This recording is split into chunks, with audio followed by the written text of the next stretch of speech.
अब मैं पाइबो ब्रह्म ज्ञान, अब मैं पाइबो ब्रह्म ज्ञान, अब मैं पाइबो ब्रह्म ज्ञान। सहज समाधि सुख में रहिबो, सहज समाधि सुख में रहिबो, कोटि कल्प विश्राम, अब मैं पाइबो ब्रह्म ज्ञान। गुरु कृपाल कृपा जब कीन्ही, हृदय कवल विगासा, भागा ब्रह्म दसो दिशि सूझा, परम ज्योति प्रकाशा। हरे भागा ब्रह्म दसो दिशि सूझा, परम ज्योति प्रकाशा। मृतक उठ्या धनक कर लिए, कालय हेळ भागा। मृतक उठा धनक कर लिए, कालय हेळ भागा। उदय सूर निस किया पयाना, उदय सूर निस किया पयाना, सोवत थे जब जागा। वाह! अविगत अकल अनुपम देखा, कहता कहा न जाई। सैन करे मन ही मर रहसे, सैन करे मन ही मर रहसे, गूंगे जानी मिठाई। पहुप विनायक तरवर फलिया, पहुप विनायक तरवर फलिया, बिन कर तूर बजाया। नारी बिना नीर घट भरिया, नारी बिना नीर घट भरिया, सहज रूप सो पाया। देखत कांच भया तन कंचन, देखत कांच भया तन कंचन, बिन बानी मन माना। उड़ा विहंगम खोज न पाया, उड़ा विहंगम खोज न पाया, ज्यों जल जल ही समाना। उड़ा विहंगम खोज न पाया, ज्यों जल जल ही समाना। पूजा देव बहुर नहीं पूजो, न्याय उदक न नाऊं। बागा भरम कही कहता, आए बहुरी न आऊं। आप मैं तब आपा निरख्या, आप में तब आपा निरख्या, अपन में आप सुइया। आप कहत सुनत पुनि अपना, अपन पे आपा बुइया। अपने पर लागी तारी, अपन पे आप समाना। कहें कबीर जो आप बिचारे, मिट गए आवन जाना। बाबा कहें कबीर जो आप बिचारे, मिट गए आवन जाना। ये टाप की भजन है निर्वाण के। अब मैं पैबो ब्रह्म ज्ञाना, कबीर साहब कहते हैं कि अब तो मैं ब्रह्म ज्ञान को प्राप्त कर पाऊंगा, अर्थात अपने आप को पहचान लूँगा, अर्थात सद्गुरु परमात्मा का साक्षात्कार हो जाएगा। इसलिए कहते हैं अब मैं पैबो ब्रह्म ज्ञाना, ब्रह्म ज्ञान अब मैं प्राप्त करूँगा। सहज समाधि सुख में रहिबो, कोटि कल्प विश्रामा। ज्ञान प्राप्ति के बाद सहज समाधि आ जाती। समाधियाँ तो कई हैं, सविचार, निर्विचार, सविकल्प, निर्विकल्प, ये सब समाधियाँ हैं, है ना। लेकिन असली समाधि जो है वही है सहज समाधि। कबीर ने कहा संतो सहज समाधि भली, है ना। आँख न मूंदूं, कान न मूंदूं, काया कस न धारूं। तो ये सब में विचार रहते हैं, इन सब विचार की समाधियों में। लेकिन असली समाधि जो यही समाधि निर्विकल्प, निर्विचार, निर्विकार। और जब निर्विचार अवस्था आ जाती है तो शून्य समाधि हो जाती है, फिर महाशून्य समाधि, फिर सहज समाधि है। अभी सबके पास समाधि, मैंने चलते फिरते उठते बैठते सब में रसते हुए परमात्मा को ही देखना, परमात्मा में ही चलना, सब कुछ परमात्मा में, सब कुछ परमात्मा में, 24 घंटे सब वही हो जाता है। जो कुछ करते हैं, जो कुछ खाते हैं, जो कुछ पीते हैं, बस उसी स्वरूप का ध्यान, फिर निष्कामता आ जाएगी, खाने का भी कर्म नहीं बनेगा। है ना ऐसी बात। तो ये चीज़ें हैं। तो करें गुरु कृपाल कृपा जब कीन्ही, हृदय कवल विगासा, है नहीं, सहज समाये समझ समाधि सुख में रही वो, कि सहज समाधि सुख, मन हर समय सहज समाधि में 24 घंटा ब्रह्म का अनुभव करते रहो, तो ये सहज समाधि होगी। और हृदय कमल विगासा, और हृदय कमल खिल जाते हैं, तो सभी कुंडलियाँ जागृत हो जाती हैं, सभी कमल खिल जाते हैं, हृदय कमल विगासा विकसित हो जाता है। भागा भ्रम दसो दिश सूझा, करें कि भ्रम अज्ञान अंधकार बिल्कुल दूर हो जाता है, 10 दिशाओं में दृष्टि फैल जाती है, 10 दिशाओं का ज्ञान। कह रहे कि भागा भ्रम 10 दिश सूझा, परम ज्योति प्रकाशा, जब उस परम ज्योति का प्रकाश हो जाता है तो 10 दिशाओं, ऊपर नीचे आगे पीछे सब जगह तो परम ज्योति ही व्याप्त है। फिर परम ज्योति में रहने वाला जैसे चारों तरफ देखता है तो चारों तरफ देखता है। ये बात हो गया। हृदय कमल विगा, परम ज्योति प्रकाशा, परम ज्योति का प्रकाश हो जाता है। उस परम ज्योति के प्रकाश में हर चीज को उसकी मूल स्वरूप में दिखाई, बाहर खत्म हो जाएगा।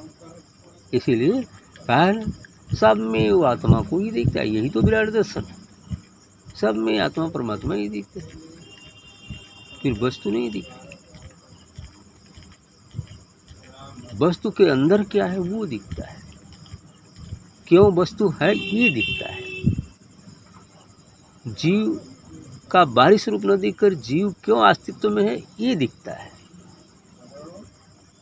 तब ये सही है।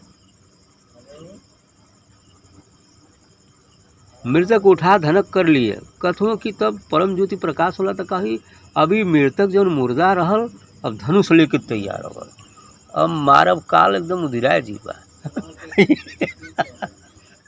ये बात कहता है, यानी कि हो भी जाता है, क्योंकि जीवन रहते माने काल को मिटा दो ताकि फिर कभी मिटने वाला नहीं होगा। अर्थात भाग हाँ, मृतक उठा धनक कर लिए, माने अब वो मृतक जो अभी मुर्दा पड़ा था अब वो उठा हाथ में धनुष लेकर, ज्ञान वाली धनुष है ना, ज्ञान भक्ति के धनुष पर ज्ञान का बाण ले लिया। अब ज्ञान का बाण लगी तो खुद ही गायब हो जाएगी। तो वही कहा ना कि मृतक उठाया धनक कर लिए, अकाल अहेड़ भागा, अब काल भागा। जब ज्ञान आ गल तो काल भाग जाई, सूर्य उग गल तो अंधकार के बाद आती तो क्यों टिक जाई, नहीं टिकेगा। सूर्य उदित हो जाएगा तो रात्रि रहेगी क्या, गायब हो जाएगी। तो जब ज्ञान हो जाए तो ज्ञान रही नहीं, जब ज्ञान हो गई तो काल खुद भागे। शरीर हो करे बस में आई टाइम तो ले जाए, काम खत्म तो पहले नहीं शरीर हो चुका है, छोड़ देगा ये ले जो तू बताओ है, यही चीज होता है। तो कहें उदय सूर्य निश किया पयाना, कथों सूर्य के उदित होते ही निशी अर्थात रात भग जाती है, पयान कर लेती है, भागा टाइम खत्म। सीधे कह रहे हैं ना, कह रहे हैं कि उदय सूर्य निश किया पयाना, सूर्य के उदित होते ही ये रात्रि जो दिख रही है, अंधकार चारों दिख रहा है, गायब। सूर्य नहीं है तो रात्रि है, सूर्य है तो गायब। ज्ञान नहीं है तो अज्ञान है, अज्ञान हो गया तो ज्ञान कहाँ से रहेगा, गायब। सोवत थे जब जागा, अब आगे कहते हैं कि जब सोता है इंसान तो अंधकार ही है, सपना में डूबा है, जाग गल तो सपना टूट गया। अर्थात जब उसे आत्मबोध हो गया, निस्वरूप का बोध हो गया तो जग गया तो ये जो संसार का सपन था ऑलरेडी छूट जाएगा, संसार में होते हुए भी छूट जाएगा, यही चीज़ है। सोवत था जब जागा, अविगत अकल अनुपम देखा। कह रहे हैं अविगत जिसका कभी नाश नहीं होता है, अकल है ना, अनुपम, अकल माने जो अविगत अकल अनुपम देखा है, मैंने उस अनूप जिसकी कोई उपमा नहीं है, जो अकल में नहीं आता, बुद्धि से जो परे है ना, उस चीज़ को वो देख लेता है। क्योंकि ये बुद्धि से परे की चीज़ है, जहाँ बुद्धि समाप्त होती है वहाँ से शुरू होता है इसका रास्ता। जहाँ तक बुद्धि है वहाँ तक नहीं है। ये तो वाचो निवर्तन्ते वाली बात है ना, जहाँ बुद्धि की भी पहुँच नहीं है। उसीलिए तो जो इसे अनुभव कर लेता है वो बौद्ध हो जाता है। क्या हो जाता है? बुद्ध हो जाता है। जहाँ बुद्धि समाप्त हो जाती है और अपना अनुभव हो गया तो बुद्ध हो गया। बुद्धि का काम नहीं। अब बोध हो गया, बुद्धि हो गई, बस। बहुत सारे बुद्ध हुए, बहुत सारे संत हुए, सभी बुद्ध है। आगे सोच हर जगह अनुपम देखा, कहता कहा न जाई। अब कहते हैं कि उस कहने वाला उसे क्या कहेगा, वो तो वाणी से परे हो गया, अक्षर है, शब्द अतीत है, वर्ण अतीत है, निर्गुण है, कहाँ से कह पा, सबसे परे, कहता कहा न जाई, कहने वाले से कह नहीं सकते।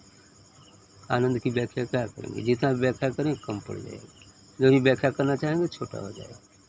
एक आदमी खूब सुंदर रस, बढ़िया रस पीने के लिए लगा है, और जो ही कोई पूछ दिया अरे कितना मीठा है, तब ले गिलास हटाना पड़ेगा कुछ कहने के लिए, तब ले पता चला रस से भी छूट गया।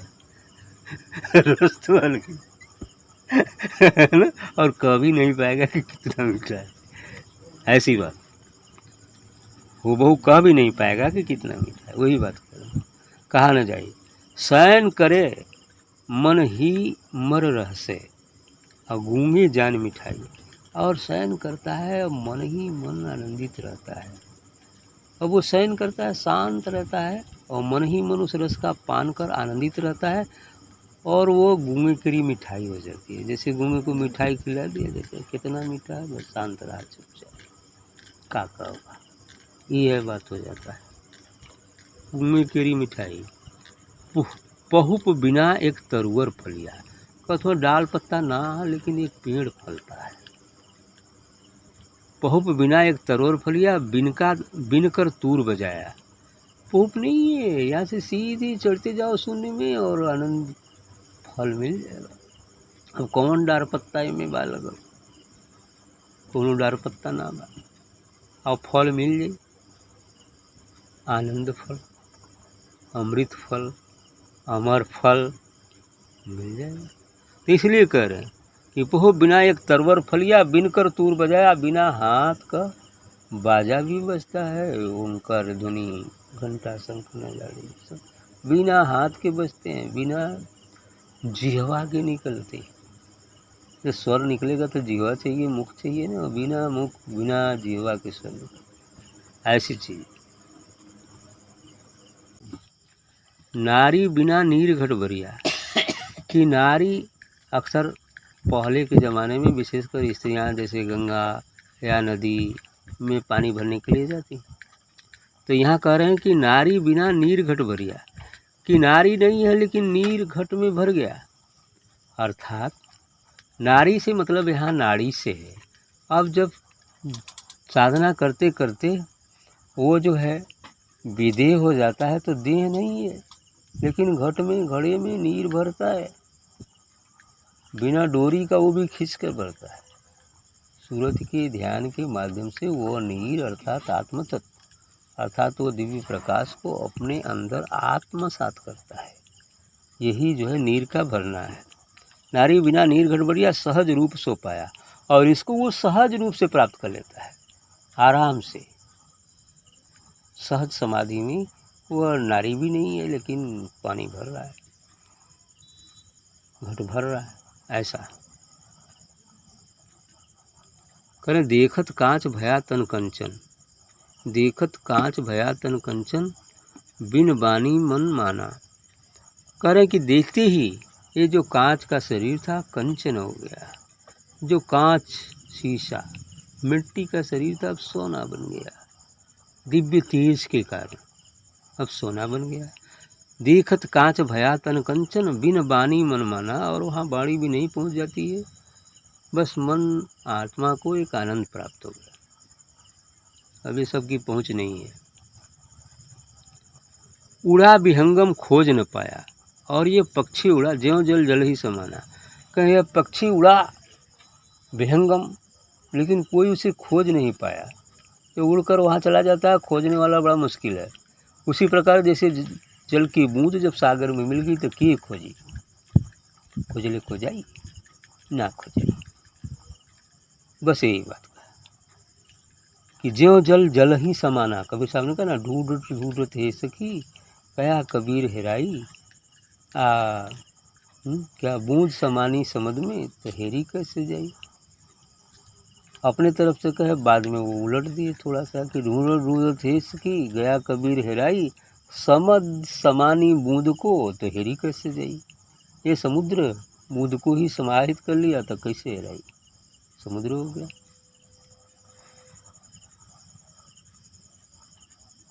पूजा देव बहुर नहीं पूजाऊं, नहाए उदिक न नहाऊं, भागा भ्रम ये कहा कहता आए बहुर न आऊं। तो पूजा देव बहुर नहीं पूजाऊं, जी संसार वाला कुल बड़ा पूजा करना, बड़ा भगवान है, बड़ी पूजा पाठ करते हैं तो नहीं पूजना है। नहाया उदिक न नहाऊं, क्योंकि बड़ा गंगा सागर और क्या है गंगा और क्या क्या जाकर लोग नहाते हैं कि तर जाएंगे, ऐसा कुछ नहीं। आगे कहते हैं पूजा देव बहुर नहीं पूजा, नहाए उदक न नहाऊं, भागा भ्रम ये कहीं कहता आए बहु न। अब सबसे बड़ी बात कि जो भ्रम है वो दूर हो जाए, भागा भ्रम ये कहीं कहता।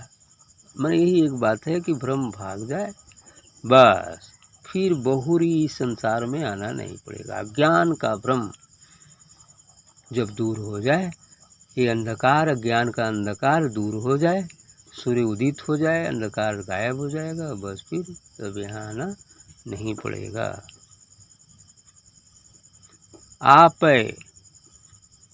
आपै में तब आपा निरख्या, बड़ी अच्छी लाइन है ये। आपै में तब आपा निरखा, माने अपने में, इस शरीर में ही आपा अर्थात उस आत्मा परमात्मा और सद्गुरु को देख लिया। क्योंकि सद्गुरु व परमात्मा को देखने का एक ही स्थान हमारा हृदय ही है। और चूंकि आत्मा या जो जीवात्मा बन गई उसका निवास हमारा हृदय ही है, वो हमारे हृदय में ही निवास करती है। और उसी के द्वारा जो पंचाग्नि है, प्राण व्यान उदान समान, ये सब पांचों अग्नियाँ इस हमारे हर अंगों को पूरित करती रहती हैं। वो अपनी जगह है, लेकिन उसका तीस इस प्राण रूप में, प्राण व्यान उदान समान है ना, और एक और है, ये जो है अपने में ही, इन्हीं के द्वारा इस हमारे पूरे शरीर का पोषण होता है, संचालन होता है, हर काम इसी के द्वारा होता है। इस तरह की बातें करती हैं। तो आप में अब आपा निरख्या, अब अपने अंदर ही मैं अपनी आपा अर्थात अपने मूल स्वरूप को देख लिया। आपा निरखा, आपन अपन पर आपा सुइया, अपन पर आपा सुइया, अब अपने पर ही आपा हो गया, मैंने पा गया है, मैंने दोनों मिलकर एक हो गए।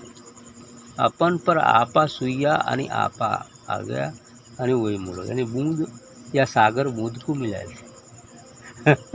ये बात हो गया। आपा सुइया, आप कहत सुनत पुण्य अपना, आप ही कहता है आप ही सुनता है, सब वही है, सब एक ही है, वही कहता है वही सुनता है। और पुण्य अपना, अपन में आपा बुइया, अपनी में ही वो आपा है जो मिल गया है। यानी जीव एक अपन जीव को कह रहा है, एक अपन आपा उस आत्मा को कह रहा है, परमात्मा कह रहा है। फिर दोनों ने बूंद और सागर की बात है, फिर सागर बूंद दोनों मिल गए, बस काम पूरा, काम पूरा हो गया। यही बात, अपने परथ लागी तारी, अपने पर से लागी तारी, अपन पयापा समाना, अपने परथ लागी तारी, मैंने यही अपना, अब अपन में अपन समा गया, यानी आप एक आप जीवात्मा एक आप परमात्मा, अब दोनों मिलकर सद्गुरु मिलकर एक हो गए, यही समाना हो गया। कहें कबीर जे आप विचार मिट गया आवन जाना। तो कबीर साहब कहते हैं कि जो अपने को पहचान लेता है, अपने पर विचार करता है, अपने से मतलब मैं शरीर नहीं हूँ, मैं मन नहीं हूँ, मैं तो आत्मा हूँ, और आत्मा का अनुभव करना ही अपने आप को पहचानना है। और इसको जो पहचान लिया फिर आवागमन मिट गया। बस इतना ही सी काम है। लेकिन इसको पहचानना बिना सद्गुरु कृपा संभव नहीं और अपने प्रयत्न के बिना संभव नहीं, क्योंकि भक्ति, विश्वास, श्रद्धा ये सब चीज़ें जरूरी हैं इस मार्ग में, तभी हम अपने आप को पहचान सकते। यदि ऐसा होता तो कोई भी संत दे देता, ले जो भैया कल्याण हो जाए, लेकिन नहीं संभव है। जब तक कि हम अपनी शुद्धता नहीं कर पाते तब तो बेकार का वही कि उसमें क्या बोलते हैं कि पात्र यदि गंदा हो, गोबर से लिपटा हो, फिर उसमें कोई घी डाल दे तो लेने वाले की तो मूर्खता नहीं कही जाएगी, लेकिन देने वाले की तो मूर्खता कही जाएगी, क्योंकि उसको नहीं पता है कि हमारे बर्तन में गोबर लिपटा हुआ है। लेकिन देने वाला ये देख रहा है कि उसमें गोबर लिपटा दी, हम घी देंगे तो बेकार हो जाएगा। बस यही बात है। इसलिए उसके तपाकर उसमें शुद्धता लाई जाती है, ताकि वो पात्र शुद्ध हो जाए। जब शुद्ध हो जाएगा तो ऑलरेडी पहुँच जाएगा घी। यस, ठीक, बस।